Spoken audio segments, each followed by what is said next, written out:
Hola, bienvenidos al canal de Dani Fernández. En este vídeo voy a intentar explicar la razón por la que están cayendo en picado las bolsas mundiales durante estas últimas semanas.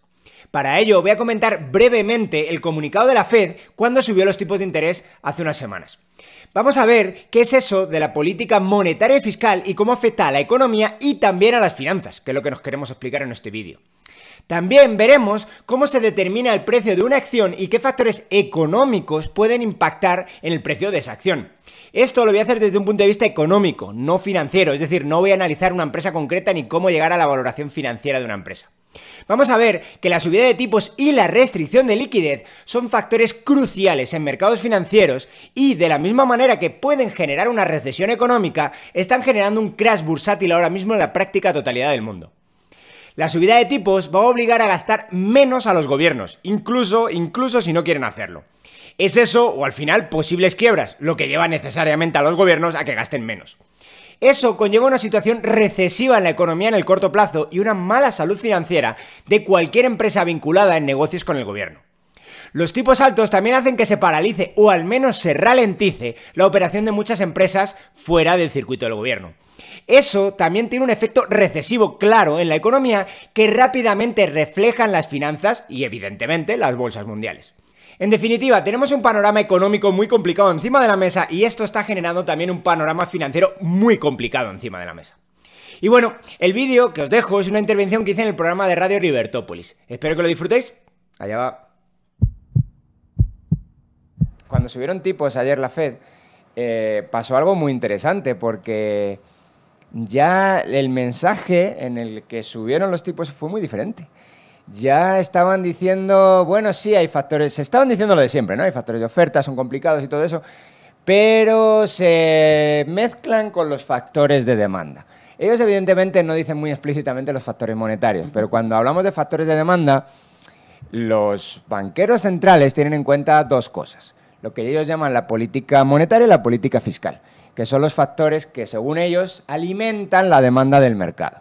Que a corto plazo esto es cierto y a largo plazo es complicado de entender esto porque, bueno, se mete por ahí la microeconomía. Pero ya el mensaje que mandan es diferente, es decir, hay que enfriar la demanda. ¿Cómo enfriamos la demanda? Nosotros vamos a hacer lo que podamos. El fisco debería hacer también lo que pueda.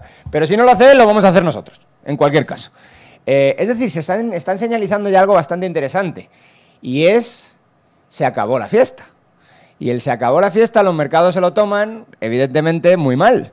Porque uno de los mayores predictores de cómo va a ir las finanzas, el mayor es cómo va la economía, porque al final es la economía traída aquí de los próximos 20 años. Las finanzas son una forma de anticipar cómo van a ir la economía o sectores de la economía o empresas concretas también en la economía en los próximos 20, 30, 40, 50 años. Dicho de otra manera, ¿cuánto vale una acción hoy? Una acción vale lo que vale la empresa. Bueno, vale la empresa entre el número de acciones y todo eso, pero vamos, la acción va bien si la empresa va bien y si la empresa tiene pérdidas, la acción va mal. E incluso si tiene suficientes pérdidas, la acción puede valer cero. Entonces, las finanzas lo único que son una forma de anticipar el futuro, una forma en la que todos nosotros nos intentamos poner de acuerdo en cuánto vale un activo. Nadie sabe exactamente cuánto vale porque son predicciones de cómo va a ir pues la economía en el futuro. Pero el segundo mayor indicador de cómo van a ir las finanzas es la liquidez del mercado. Y por cómo funciona el sistema monetario hoy en día, hay un agente, no es el único ni mucho menos, pero hay un agente que tiene mucho peso en la liquidez del mercado. Evidentemente son los bancos centrales. Si los bancos centrales tienen una política monetaria ultra expansiva, además ayudada por la política fiscal, que también es ultra expansiva, pues resulta que la liquidez en el mercado se multiplica. Todo el mundo tiene dinero y todo el mundo va buscando los mismos activos con ese dinero. Por lo tanto, el precio de los activos se va para arriba. Todo el mundo está muy contento y todo el mundo está pues diciendo que bien funciona el mercado. Mira, tengo beneficios. Gente que tenía beneficios. Este año es curioso. A inicio de año la gente estaba esperando rentabilidades de un 15, de un 20%. Oye, rentabilidades de un 15, un 20%, esas las consigue los mejores value investors, que son 4 en el mundo en el largo plazo. Y ahora la promedio del mercado estaba esperando eso. ¿Por qué? Porque otros años había ido muy bien, a pesar de que la economía había ido muy mal. Por lo tanto, claro, han hecho tantas barbaridades los bancos centrales que al final se han puesto de relieve. ¿Qué significa que se pongan de relieve? Pues que al final la inflación ha salido del circuito financiero. La inflación ya no solo se da en activos, en activos financieros, sino ahora también se está dando en bienes de consumo. Y esto pone muy nerviosa a la gente y además la pone de muy mal humor. De hecho, la inflación, bueno, pues ya sabéis, en los años 70 Reagan acabó con ella diciendo, bueno, Reagan llegó al poder diciendo es el enemigo público número uno. Los periodos inflacionarios largos, y sobre todo si vienen de crecimiento económico limitado, se tiran abajo gobiernos. Entonces, están ya suficientemente asustados, se les han ido de las manos. Y ahí fue cuando Volcker subió a 19. Claro, esa es la situación en la que quizá vamos a estar ahora y por eso los mercados están tan nerviosos. Porque pues el final de los años 70 fue complicadito, hubo una recesión y es lo que están anticipando ahora todo el mundo. Y está bien anticipado, lo que no sé es... bueno, voy a intentar organizar un poquito más los pensamientos de dónde estamos en el tema de la inflación. Se salió de madre, básicamente, ya, y tenemos inflación de doble dígito en euros en muchos, en algunos, bueno, en concreto en España, ¿no? Países de la eurozona. En Estados Unidos no ha llegado al doble dígito, pero está ahí. Los datos adelantados de cómo terminó abril son feos, a pesar de que ya no hay... Los economistas y los estadísticos hablan del efecto base y todas esas cosas. Bueno, incluso ya cuando eliminas efecto base... Dicho de otra manera, bueno, no voy a explicar eso porque es un detalle estadístico, pero bueno, básicamente está sorprendiendo al alza siempre la inflación, desde ya todo 2021. El consenso del mercado es X y cuando sale el dato siempre es peor en el sentido más alto que el consenso del mercado. Los bancos centrales han tardado mucho en reaccionar y ahora parece que todo el mundo lo estaba anticipando. Todo el mundo, claro, lo estábamos diciendo. Es mentira, nadie estaba hablando de esto. Hace un año, bueno, probablemente nosotros aquí en Libertópolis y 4 más, estábamos hablando de esto. El resto se reía, no, qué brutos. Yo lo vengo diciendo desde hace 12 años, desde la crisis anterior. Aunque es verdad que la crisis anterior fue muy diferente a esta. Muy diferente. Muy diferente. De hecho, la recesión que va a venir ahora, en algún sentido, sí se parece. Va a ser una recesión que, sinceramente, no es una nueva. Es derivada de todo lo de 2020. En 2020 hubo una recesión autoinfligida, pero ahora estamos sufriendo las consecuencias financieras y económicas de haber cerrado mal esa recesión. Es una recesión que fue muy extraña. Por ejemplo, todas las recesiones tienen caída de crédito. Porque, como es lógico, si tú ahora estás en desempleo, el banco no te da más dinero. No tiene sentido. Como hubo unos programas públicos que probablemente rivalizarían con los de los años 30, de soporte, vamos, no rivalizarían, no, son peores. Regalar dinero a la gente, poner dinero en el bolsillo a la gente, esto tiene unas consecuencias horribles en la economía. Todavía no sabemos todos los detalles de qué está pasando en Estados Unidos con la gente que no quiere trabajar. Que han dicho, bueno, pues ¿para qué? O sea, no quiero trabajar.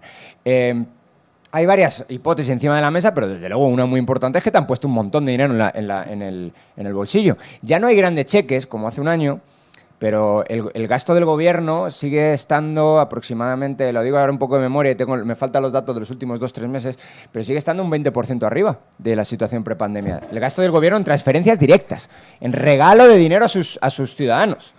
20% arriba. Llegó a estar muchísimo más, llegó a estar varios miles de millones al mes más. Bueno, entonces, ¿y ahora qué hacemos? Tenemos esta situación donde la gente ya está muy nerviosa, donde los precios de todo está subiendo, donde la inflación ya no solo es de energía y alimentos, la inflación ya es en todas cosas. La energía y alimentos la estamos sufriendo hace ya tiempo. Pero ahora ya se ha metido en lo que los economistas llaman la inflación subyacente, que es la que excluye energía y alimentos. Está creciendo todo de precio. La inflación ya se, como decía Hayek, ¿no? Esa miel, la inflación es como la miel, ¿no? Un pegote al principio y luego se va extendiendo. Ya está pegando a todo el mundo. Ya está pegando a los últimos. Ya está, lo está sintiendo todo el mundo en el bolsillo. Por lo tanto, ya hay una urgencia para que el Banco Central actúe. Y ya está actuando. Y lo que estamos viendo es lo que también hemos estado aquí anticipando durante muchas charlas que hemos tenido, la recesión. Ya estamos anticipando todo recesión porque una subida de tipos implica recesión. Y vamos a explicar ahora por qué. Implica recesión por dos cosas. La primera es una recesión que podría ser más o menos sana. El gobierno no puede seguir gastando así y tiene que apretarse el cinturón. ¿Esta recesión es complicada? Sí, pero por lo menos quizá esto que disciplina a los políticos es complicado, pero bueno, quizá disciplina a los políticos en el sentido de que ya no pueden seguir gastando lo que gastaban antes, o van a tener que pagar tipos de interés crecientes, o van a tener que hacer reestructuraciones de deuda pública. Esto es complicadísimo. Creo que ya hablamos aquí la otra vez, cuando esta señora del Fondo Monetario Internacional, que estaba al lado de Lagarde y de Powell, que estaba diciendo, en algún momento... Metimos las patas. Es básicamente, de hecho, dijo una frase... ¿Qué fue lo que dijo? Que es muy bonita. Parecemos niños de 8 años jugando al fútbol. ¿Y por qué dijo eso? Dijo, bueno, porque los niños de 8 años no tienen un sistema para jugar al fútbol. Todos van detrás del balón. Luego ya tiene que venir un entrenador y enseñarles, no, tú eres el lateral, quédate aquí, no vayas al balón, desmárcate, yo qué sé. Pues el Fondo Monetario Internacional es como un niño. Alguien le tiene que decir, hombre, tranquilo, espérate, mira al largo plazo, que a lo mejor te carga la economía con las barbaridades que estás haciendo de corto plazo por perseguir al balón. Entonces dijo algo interesantísimo y es, nos vamos a tener que ir acostumbrando los próximos meses o años a reestructuraciones de deuda. Evidentemente nadie habla, incluso esta señora hablando de forma tan abierta, que en cualquier otra circunstancia, o sea, el director del Fondo Monetario Internacional diciendo lo que dijo ella, no sabíamos qué era lo que iba a pasar, o sea, lo mínimo es que debió haber renunciado, pero hay que recordar que ella también viene de escándalos, así, escándalos gruesos de corrupción. Y ahí sigue, pero también ella no es la directora como tal, ella es una de las... está en el board, pero es una de las directoras la que estaba hablando. Esta es una señora que es búlgara, creo, ¿no? Cristalina Georgieva. Es búlgara, ¿verdad? Sí. No, o es húngara, creo. Bueno, no sé. Creo que ella sufrió una hiperinflación en algún momento en su vida. Entonces sabe de lo que está hablando, claro. Sabe qué estaban haciendo. Lo interesante es la cara de los otros dos. Están así como diciendo, ¿qué está diciendo esta? Que se cree que estamos que aquí hay un micrófono. Estas cosas no se dicen en abierto. Bueno, ella estaba diciendo reestructuración de deuda. ¿Qué es una reestructuración de deuda? Un impago, un default. O sea, pero claro, si tú dices impago, default, la gente se pone muy nerviosa. Dice reestructuración de deuda, bueno, la va a pagar, ¿no? La reestructura. Bueno, reestructura a lo mejor es que te deja de pagar la mitad. Eso es una reestructuración. Entonces, bueno, claro, ¿qué conlleva todo esto? Lo que conlleva es que... desde luego estamos en una situación muy complicada financieramente hablando, una situación en la que tenemos inflación muy alta y para frenarla necesitamos tipos altos y los tipos altos conllevan coste de deuda alto y un coste de deuda alto implica una presión muy grande para todo el que esté endeudado. ¿Cuál es el mayor deudor de la economía? No sé si lo sabéis. En cualquier país, ¿eh? El gobierno, el Estado. El Estado es el mayor deudor de la economía. Entonces, este es el primero que va a sufrir. Ahora bien, los estados, la mayor parte... Pero no sufre. Bueno, claro, sí, claro. Bueno, sufre él como agente económico, pero nos pasa la factura del sufrimiento a nosotros, por supuesto, claro que sí. Sí, de esto nadie duda, evidentemente. Bueno, solo gente muy ingenua. Pero claro, si el Estado... si los agentes endeudados sufren, el Estado... el coste financiero de la deuda se va a disparar. ¿Qué es esto del coste financiero? Bueno, pues ¿cuánto pago? Bueno, el Estado tiene gastos, ¿no? Pues gasta en hospitales, pues gasta en seguridad, pues gasta en policía, no sé, en ejército, lo que sea. Y uno de los gastos es el servicio de la deuda. Lo que estoy diciendo es que el servicio de la deuda se va a comer partes crecientes del presupuesto. Y cuando esto pasa, en algún momento, estos mismos políticos que nos han ultraendeudado dirán que hay que impagar la deuda. Porque si no, no podemos hacer frente al problema de los hospitales, al problema que se lo llevamos avisando años. Si tú te sigues endeudando, la deuda te va a comer parte creciente del presupuesto y no vas a tener dinero para pagar otras cosas. Es pan para hoy, hambre para mañana. Cuando llegue el hambre para mañana, dirán que los mercados están atacando a los... que es un tipo de interés muy alto, que por qué, que es injusto, y dirán que los mercados están atacando a los estados. Los mercados no atacan, los mercados se defienden. ¿Sí? Los mercados dicen, este no me paga, lo vendo. Y si lo vendo, el precio baja. Que el precio baje en el mercado de bonos, en el mercado de deuda, significa que el tipo de interés se dispara. Entonces, esto va a ser lo que empecemos a sufrir los próximos años. Va a ser cuando les tengamos que decir a los ministerios de finanzas, a las haciendas públicas, al IRS, o al Tesoro más bien, esto lo generaste tú. Ahora te toca pagarlo. Y si no lo pagas, el problema que vas a tener es que vas a tener que cortar de golpe los gastos. Esto no es suave, un aterrizaje suave. Vas a tener un aterrizaje en picado. O sea, vas a caer desde altísimo y vas a tener que dejar de gastar una cantidad de dinero brutal. Claro, ¿qué pasa cuando el Estado deja de gastar? En general los liberales nos ponemos muy contentos, porque el Estado gasta como gasta pues un millonario excéntrico. El Estado no mira en qué el rendimiento de aquello en lo que gasta. Nos dicen, mucha gente dice, el Estado tiene que priorizar inversión. No, nunca. Ojalá el Estado no invirtiera absolutamente en nada. ¿Por qué? Porque el Estado lo hace a ciegas. El Estado te dice, te voy a poner una carretera del punto A al punto B y te voy a regalar el paso. La carretera, es cierto, es un bien de inversión, si lo quieres ver así, es un bien duradero, es un bien que nos da rendimiento durante mucho tiempo. Pero, ¿cuál es la prueba de fuego de que la carretera funciona? La prueba de fuego es que la pague alguien. Oye, esta carretera es tan útil que hay alguien dispuesto a pagar. Alguien no, un montón de gente, evidentemente, dispuesta a pagarla para ir del punto A al punto B. ¿Cuál es el problema con una carretera del Estado? Que el que la paga y el que la usa son personas diferentes.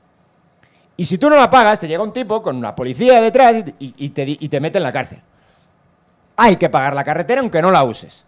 Por lo tanto, puede ser, pero es una probabilidad increíblemente remota, que el Estado cuando invierte funcione, sea una buena inversión. Pero ¿cuál es el criterio para saber si hay una buena inversión? No lo tiene.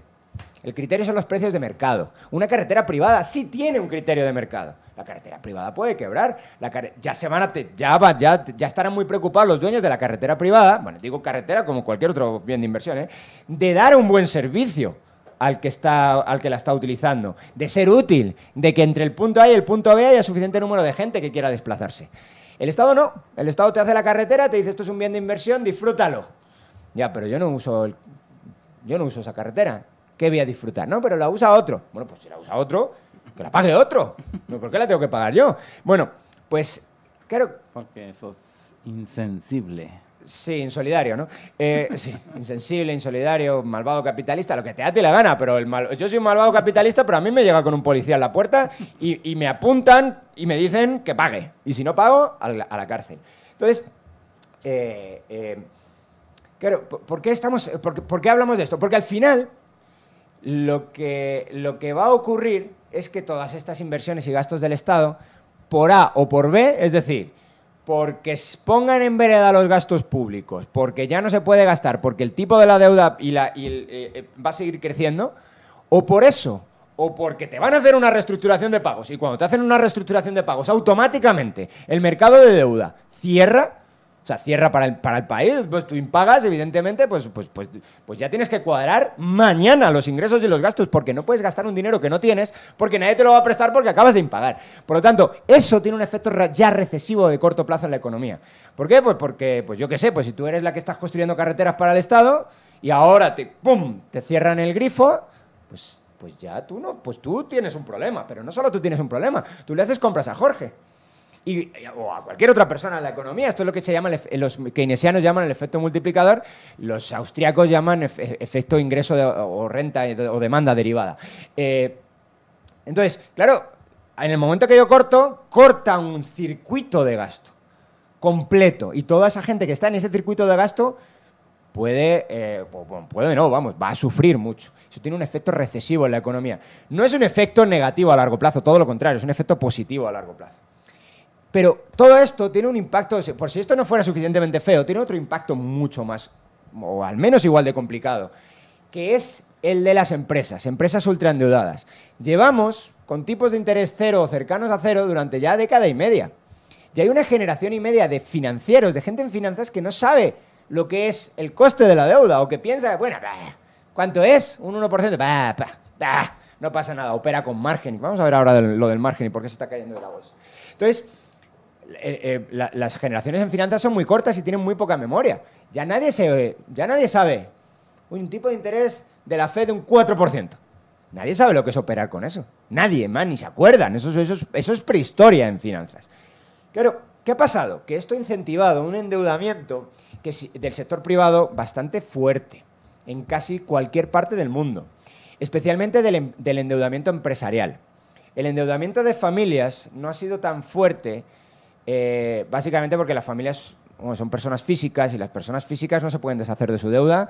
Una persona jurídica, oye, pues metí X dinero aquí, quebró la empresa, pero como quiebres tú, esto está en todos los códigos civiles del mundo. Cualquier deudor paga con todos sus bienes, tanto presentes como futuros. Por lo tanto, las familias se tienen un poquito más de memoria y se han acordado del 2007, 8, 9 y han dicho, cuidado, para el carro que aunque esto esté barato, me voy a endeudar menos. Entonces las familias, aunque esto varía un poco de país a país, pero las familias no han hecho el bestia mucho, pero las empresas sí. Entonces las empresas, muchas de ellas están ultra endeudadas por los tipos de interés cero durante pues, década y media. Entonces, este endeudamiento de las empresas, perdón, ha provocado lo que muchos han empezado a llamar, que a mí me gusta mucho y que hemos hablado aquí alguna vez, la economía zombie. ¿Por qué se llaman zombie? Porque son gente que se mueve, pero no tienen alma, están muertos por dentro. Pues todas esas empresas se mueven, hacen compras, venden cosas, pero están muertas por dentro. No tienen... bueno, ¿por qué se llama que están muertas por dentro? Porque básicamente todo su cash flow, todo lo que ellos venden, todos los ingresos operativos, ¿entiendes? Todo de la operación principal de la empresa va a pagar deuda. Entonces, y eso con tipos de interés casi cero. Imagínate si el tipo de interés sube un poquito. Vamos a imaginarlo para el siguiente segmento. Una empresa zombie es una empresa ya casi muerta. Prácticamente, ya está muerta, de hecho. Entonces, cualquier subida de interés, cualquier subida en el coste de financiamiento la deja debajo de agua. Es decir, si antes el coste, los ingresos de la operación, el cash flow de la operación, solo daba para pagar la deuda... ¿Y eso es porque se endeudaron mucho? Se endeudaron mucho, entonces, sí, bueno, esa es básicamente la idea. Se endeudaron mucho y el coste de la deuda, o el cash flow, el que sale, o que debe salir, justo coincide con el que ingresa de operaciones. Justo coincide o es negativo, que lo cual es todavía, si ya estás en esa situación antes, ya estás en situación de prácticamente... Bueno, muy problemática, digamos, para seguir operando necesitas endeudarte. Y esta es la situación que van a enfrentar ahora. Para seguir operando van a necesitar seguir endeudándose. Pero claro, te tienes que seguir endeudando en una situación donde la deuda se hace cada vez más cara. Esto es una muy posible quiebra. Una muy posible quiebra no necesariamente tiene que significar un cierre de todas las empresas. Simplemente es una transferencia de activos. O sea, una empresa, cuando una empresa quiebra por motivos financieros, que son por la que quiebran la mayor parte de empresas, lo que ocurre es que los acreedores de esa empresa, con quien la empresa tiene deudas, básicamente, se hacen cargo de ella. Y cuando se hacen cargo de ellas tienen dos opciones. Ver cuánto vale si la cerramos, es decir, ver los activos que tiene la empresa, venderlos y decir esto vale X, o seguir operando. Si seguimos operando, evidentemente tendremos que cambiar muchas cosas de la empresa, pero quizá vale más junta que separada. Entonces esto nadie lo sabe a priori, pero desde luego muchas empresas sí tenderán a ser desarmadas. Cuando las empresas se desarman pasa lo mismo que hemos contado antes con el gobierno. Dejan de operar en el mercado, cuando dejan de operar en el mercado despiden gente, esa gente deja de hacer gastos en otras partes de la economía, eso tiene un efecto recesivo en toda la cadena. Además, todos aquellos que hayan prestado a estos gobiernos que tienen problemas financieros y a las empresas que tienen problemas financieros, tendrán problemas financieros ellos mismos. Antes he contado el efecto multiplicador ingreso derivado de la actividad económica, pero también lo hay de las finanzas. Y de hecho el de las finanzas es mucho más rápido y mucho más devastador, al menos a corto plazo. Y es, ¿qué pasa si un agente que está muy endeudado impaga? Pues resulta que le haces un agujero en el balance de aquel que te ha prestado. ¿Qué significa un agujero en el balance? Oye, pues yo le presté 10.000 dólares a otra persona. Me los tenía que devolver mañana. ¿Me los puede devolver? No. Si yo se los presté de mi dinero no pasa nada. ¿Pero qué pasa si yo se los he pedido prestado a otra persona? Pues esas son las finanzas. En realidad el banco nunca te presta un dinero suyo. Muy rara vez te presta un dinero suyo. El banco es un intermediario financiero. ¿Eso qué significa? Es un comerciante de crédito. El banco pide crédito a uno para dárselo a otros. Si tú no le pagas al banco, el banco impaga a otra persona. Igual que te digo un banco, te digo cualquier intermediario financiero. Por lo tanto, ese efecto, que podría ser un efecto, nadie lo llama en finanzas efecto multiplicador, eso es en economía, pero es exactamente el mismo principio que he explicado antes, de ingreso o demanda derivada, tiene un impacto rapidísimo y muy grave, y además acumulativo, en las finanzas. Esto es lo que pasó en 2012 en toda Europa, vamos, del 12 al 15, cuando quebró Grecia 20 veces más o menos, y cuando quebró Grecia se fue llevando por delante un montón de gente. Entre ellos, por ejemplo, a Chipre. A Chipre se la llevó todos los bancos chipriotas, a un montón de bancos rusos, a un montón de bancos, bueno, de bancos también de Europa. Entonces, cuidado que esto, todas estas opciones están encima de la mesa. De momento lo que tenemos es, subió los tipos ayer la Fed para controlar la inflación de las que estábamos hablando antes, y lo que tenemos es un montón de gente asustándose y diciendo, ya no hay liquidez en los mercados. Y como he contado antes, la liquidez de los mercados es uno de los mejores predictores de cómo van a funcionar la mayor parte de activos. La mayor parte, no todos, ahora vamos a hablar de eso también. Entonces, ¿qué es lo que está ocurriendo hoy con todo el mercado? ¡Bum! Al suelo. Además, el mercado, cuando sube el coste de financiamiento, se cae por otra cosa. Y es que muchas posiciones son posiciones que se llaman apalancadas.